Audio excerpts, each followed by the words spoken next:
Welcome back to Buy or Buy. Today we're looking at the 2003 to 2011 Honda Element, the boxy, brilliant, hose-it-out cult wagon that Honda built in East Liberty, Ohio. Under that flat-sided body is a 2.4-liter K24 four-cylinder, one of the most bulletproof engines Honda ever made, making about 160 to 166 horsepower with a 5-speed manual or automatic and available real-time 4WD. It's got clamshell doors with no center pillar, a waterproof floor, and seats you can hose down. People mocked it when it was new. Now, it's a genuine cult classic and prices are climbing. This one's an easy buy. Bulletproof K24, a waterproof interior, clamshell doors, and dog hauler practicality nothing else touches. $25K new, $10K now, and it's going up by the box. Okay, let's dive into this explainer and see exactly why this plastic-clad rectangle commands so much respect. Section 1, Who and Cross Shop. Maximum practicality meets Honda reliability. So, who is actively hunting these down right now? Well, it's a fiercely loyal demographic.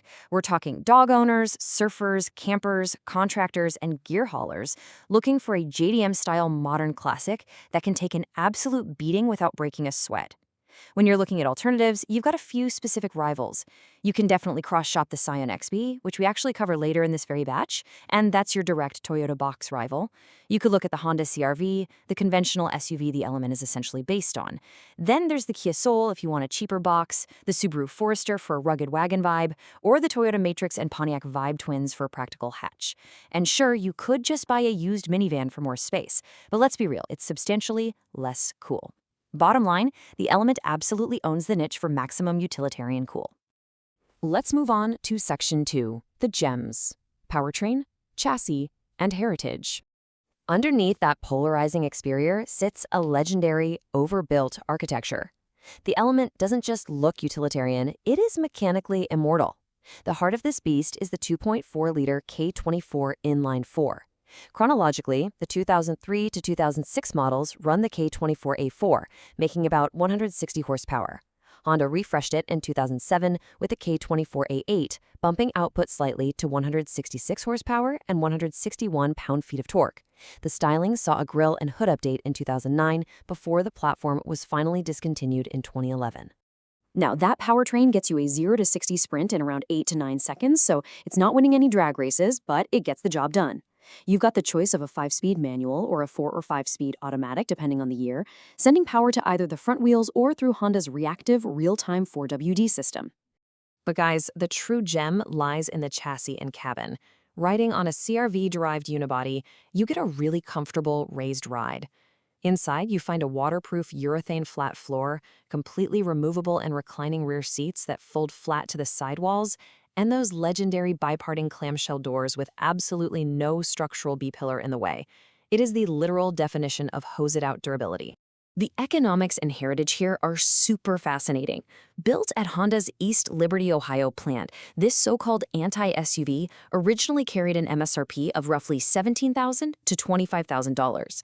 Fast forward to 2026, unmolested examples sit firmly at $8,000 to $16,000. And guess what? They are actively climbing in value. Bottom line, you are buying legendary Honda K-Series durability wrapped in an appreciating, hyper-practical shell. Okay, on to Section 3, the issues: critical, moderate, and minor flaws. Let's be explicitly clear right up front. There are honestly very few critical issues here because the K24 boasts 0 catastrophic model-defining failures. It's just notoriously overbuilt. However, shifting to moderate issues, you need to memorize this number right now: 30,000. The real-time 4W rear differential uses a reactive hydraulic dual-pump system. It absolutely demands its specific fluid be changed on schedule, strictly using genuine Honda dual-pump fluid I every 30,000 miles. If previous owners ignored that interval, the fluid breaks down and the clutch plates glaze. A neglected rear diff is going to whine, groan, and chatter during tight turns. In the worst early cases, it can seize up entirely. Replacing that unit? Yeah, that's a brutal $3,500 repair bill.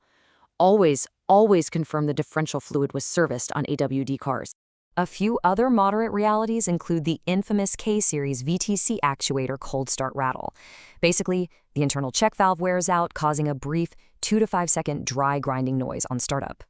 Honestly, it's harmless if it goes away quickly, but it's definitely annoying. Furthermore, early 2003 to 2006 engines can sip a little oil on high mileage due to worn rings or seals. And because there's no B-pillar, those door strikers can misalign over time, leading to some pretty noticeable door seal wind noise. Finally, your minor flaws. Pushing a literal brick through the air yields a modest 20 to 25 miles per gallon on regular fuel, accompanied by substantial boxy-body road noise. You should also expect normal brake and suspension bushing wear just due to the weight distribution, tailgate support cables that tend to rust and fray, and early factory audio that feels, frankly, hopelessly dated. Bottom line, the mechanical flaws are entirely manageable, provided you avoid a neglected all-wheel drive differential. Verdict? Buy the Smart Money Cult Classic. The 2003 to 2011 Honda Element is hands down one of the most satisfying buys we cover in this explainer. You secure a bulletproof K24 engine, a hyper-practical hose-it-out cabin, and a rabid cult following that is actively pushing secondary market prices up. You want to buy a well-maintained Element of any year in the $9,000 to $14,000 range, and again, on an all-wheel drive car, just confirm the rear differential fluid has been serviced. Do that, and you are buying a 200,000-plus mile workhorse. If you want the absolute simplest, most foolproof version available, buy a clean front-wheel drive manual. Honestly, you should probably spend a little extra for a documented low-owner example, since these are appreciating and the good ones get snapped up fast. Buy only a rusty, neglected car or an all-wheel drive example with a whining, never-serviced rear diff. This is a smart money cult buy, and frankly, a perfect bookend with the Scion XB later in this batch. Cross-shop.xb if you want another box, or snag a CRV if you want conventional utility. So what's the move? Are you going to hunt down your own plastic-clad box before the rest of the market catches on and prices climb even higher?